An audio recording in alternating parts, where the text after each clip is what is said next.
Okay, so I have 15 minutes and I may go 15 minutes and 45 seconds, but give me 45 seconds extra.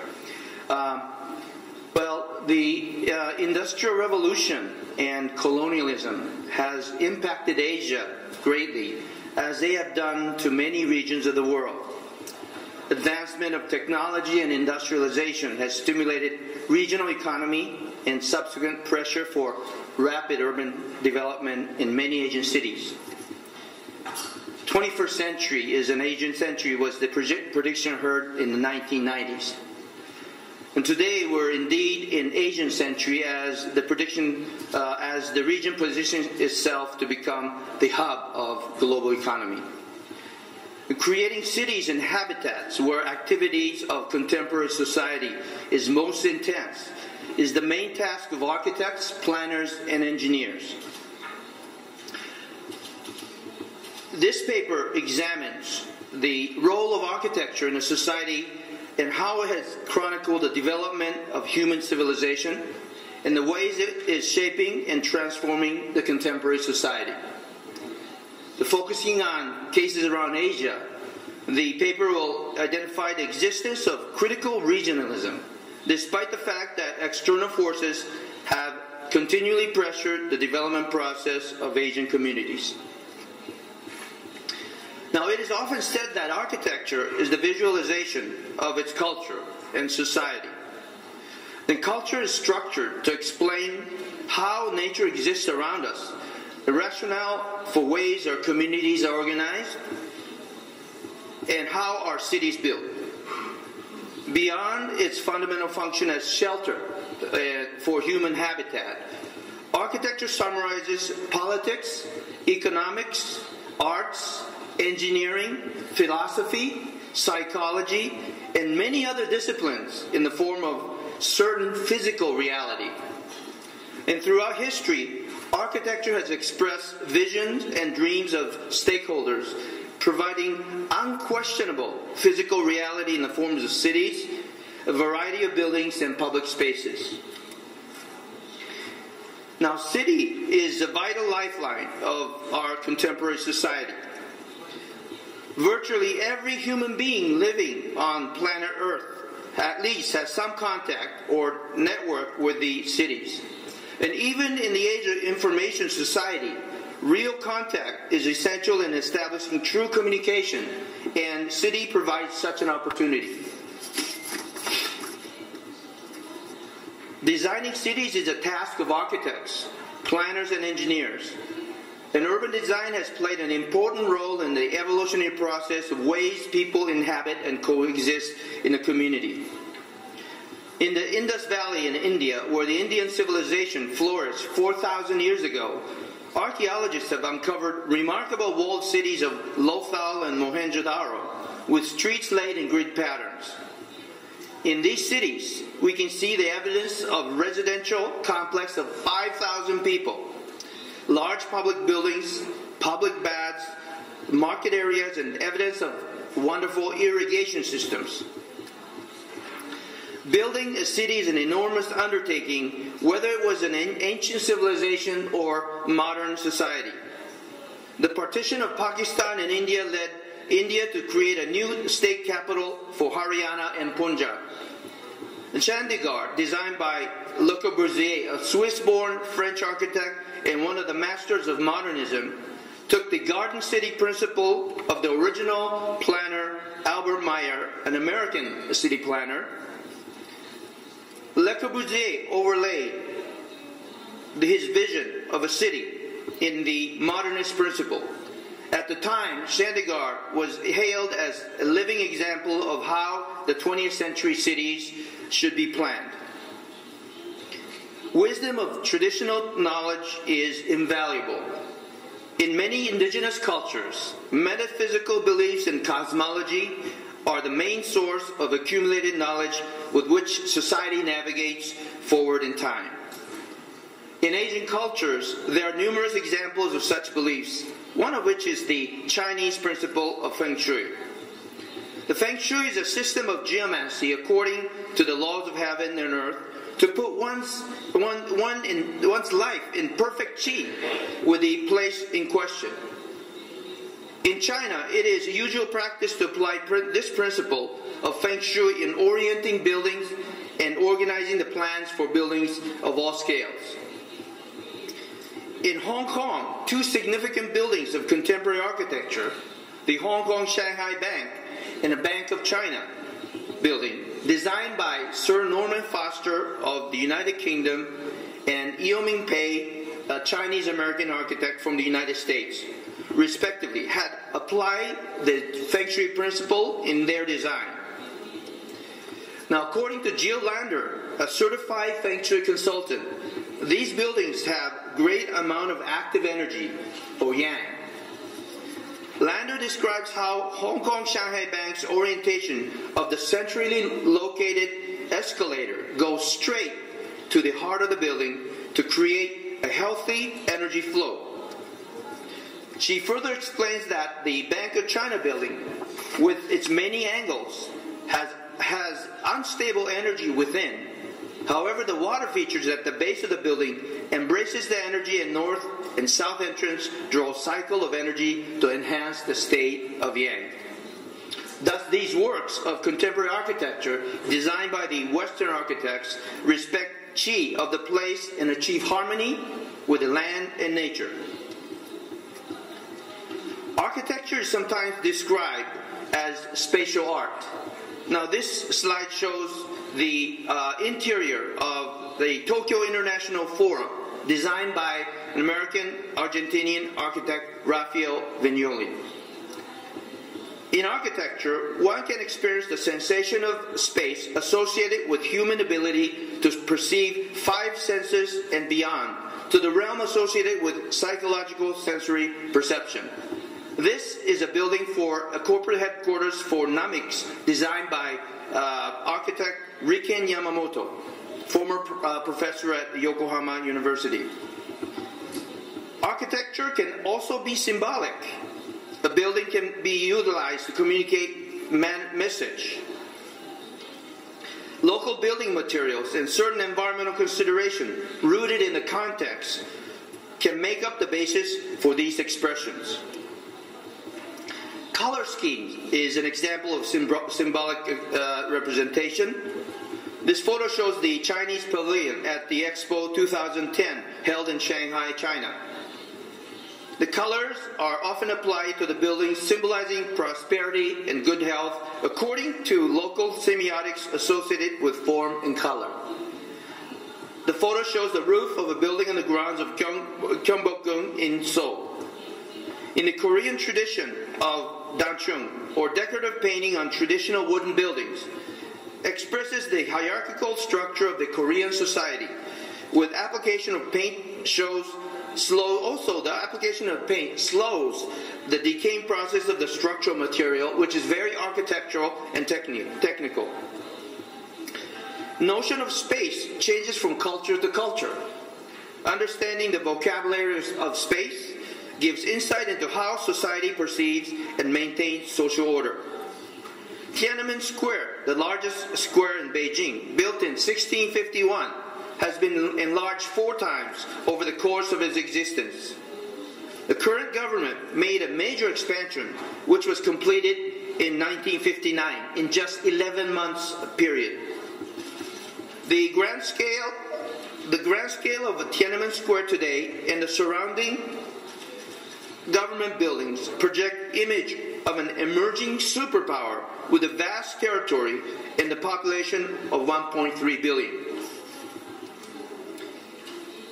On the other hand, on the other end of the spectrum is the case of Japanese tea house.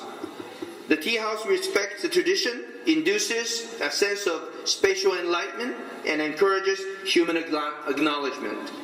One example is Myokian Taiyang, designed in 1582 by tea master Senno Rikyu. Rikyu created a space where human can interact with ultimate purity and humble sincerity, all within the 2 tatami mat dimension, or 3.2 square meters.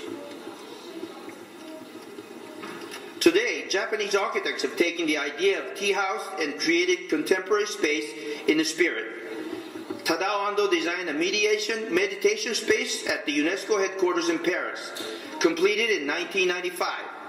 The space measures 33 square meters, paved with granite exposed to the atomic bombing of Hiroshima. Taking the idea of Japanese tea house, Ando reinterpreted space to symbolize peace and tranquility. Another example is a tea house installation designed by Kengo Kuma in 2005. The mobile tea house was inspired by a ceramic teacup favored by Oribe Furuta, a 16th century tea master. Exhibited in the ceramic park Mino in Gifu Prefecture in Japan, this tea house pavilion was constructed of inexpensive materials and method of construction. Tiananmen Square can be called the continental scale, while the Japanese tea house are the island scale. Both seem to reflect their own cultural context. The architectural technology has evolved to a stage where it can construct space stations floating above our planet. A variety of architectonic expressions of structural systems and construction methodologies can be an insightful recital of the poetry of construction. In Nara, Japan, Nandaimon, or the great southern gate of Todaiji Temple, defies gravity in its expression. The gate was conceived by monk Chogen and constructed in the 10th century AD in the style of Song Dynasty temples of China. Its unique and prominent features is the distinct style of nuki, or the construction methodology of routing the column to let the beam pierce through. The structure is left exposed in this construction. The relatively slender beams placed at certain vertical distance apart emphasize horizontality of the structure. Resulting visual effect of the gate is remarkably light, with the roof hovering over the base. 1,200 years later in Tokyo, architect Yoshio Taniguchi attempted to speak the same language. In the Horyuji Temple, a Horyuji Treasure Museum of Tokyo Ueno Park, Taniguchi addressed the notion of levitation at the entrance facade. The architect arranged 4 slender columns in front of a glass box covered by the window mullions, which are arranged like a fine lattice work. These elements of composition are framed within a steel plane of roof and 2 side walls. Base of the frame structure is finished in black to visually detach from the ground plane. The visual effect of the composition free the building from the gravitational force, especially over the pond fronting the entrance porch. When architecture reveals its tectonic nature, then the cultural trait also surfaces. Discovering how the building is reconstructed and how it is presented gives the users opportunities to experience the poetry of construction. In the global context, communication opens channel to discovering the unique traits of local culture. Asia, with its wide spectrum of local climate and topography, has an array of architectural typologies stemming from the local context. Mongolian Ger represents traditional lifestyles of the nomadic culture. Ger is a collapsible wooden dwelling covered with the wood felt which can withstand harsh climate of the Mongolian steppe. It can be erected and dismantled by the family members in a short span of time, a necessary convenience for the nomadic life. Portability and light construction was a theme of this temporary architecture, or pop architecture. This example is proposed by a young architecture firm of Life Pod. The paper pavilion for the French fashion shop Hermès takes inspiration from movable structures like the Ger and Japanese shoji screen of the traditional homes. Shigeru Ban, architect, professor at Keio University, designed a structure with recycled paper tubes and translucent paper woven around the tubes. Malay house called Rumah Panggung, built on the stilts and gable roofs, adapts well to the tropical climate of the region. Villa Amanzi in Phuket, designed by the architectural firm of Original Design. And I have to end this now? Do I have to end this? Professor Kimura. Do I have to finish now? Yes? Almost. Almost? Okay, give me 10 minutes. No? Okay, well, I'll go until you say stop. So Villa Amanzi in the Phuket, designed by the architecture firm Original Visions, interprets the stilt house in the contemporary context. In this multi-story building, open lower floor allows for ample air to circulate throughout the interior, making it remarkably energy efficient. Spirit of climate-friendly local buildings typology has been incorporated into luxury resort architecture. And I will skip these wonderful World Heritage because no time, but I'll continue to get to the conclusion. Architects of the Asian communities must learn from the past, understand the present conditions, and to identify the contemporary challenges. Rich cultural tradition of Asia has given our contemporary society much wisdom from the knowledge passed down through the cultural chain. The architects, planners today can learn from the ways ancient and medieval cities are built. Working with the limited resources and understanding the local context is the way our ancestors approach their given urban challenges. We must adopt similar attitudes to create sustainable and green cities and architecture. Most recent term for the new paradigm is responsible architecture, replacing sustainable and green architecture. Now this is a village library designed and built and donated by my colleague, architect Professor Li Xiaodong of Tsinghua University. We are in an area, this is Professor Li, we're in an era where the global community must communicate, cooperate, and collaborate in all aspects of our society. Local building materials, technology, and design philosophy unique to each culture can become a source of information to the new paradigm of responsible architecture. The arena for architects is expanding. The profession involved in the art of space making, from the building scale to the urban and regional scale, have a responsibility to respond to the challenges of our time. Mitigating global warming, overcoming the limited resources of fossil energy, guaranteeing the flow of water, providing food shortage, accommodating aging society, and fighting poverty are some of the global challenges relevant to the Asia region. Architecture has the potential to address all these issues and challenges. Consequently, the profession of architect is critical and relevant in our contemporary society. Study the past if you divine the future, says Confucius. And to end this presentation, I'd like to show you some of the slides here of Ningbo Historical Museum in China. The architect for this building is Mr. Wang Shu. His architecture and philosophy represents the idea,